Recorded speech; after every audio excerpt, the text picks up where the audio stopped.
ফেরাউনের রাজ্যে যখন নদীর পানি শুকিয়ে গিয়েছিল, বৃষ্টি হচ্ছিল না, তখন ফেরাউনের রাজ্যে হাহাকার পড়ে গিয়েছিল।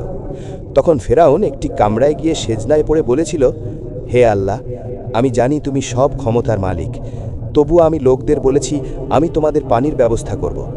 আল্লাহ, তুমি মানুষের সামনে আমাকে লজ্জিত করো না। তখন সাথে সাথে বৃষ্টি হয়ে নদীর পানি ভরে গিয়েছিল।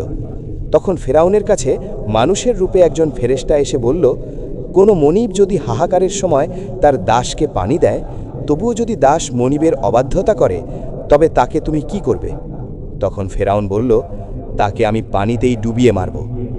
তারপরে যখন ফেরাউন সহ সৈন্যদেরকে আল্লাহ তাআলা পানিতে ডুবিয়েছিল, তখন ফেরাউন চিৎকার করে বলছিল, আল্লাহ, আমাকে বাঁচাও।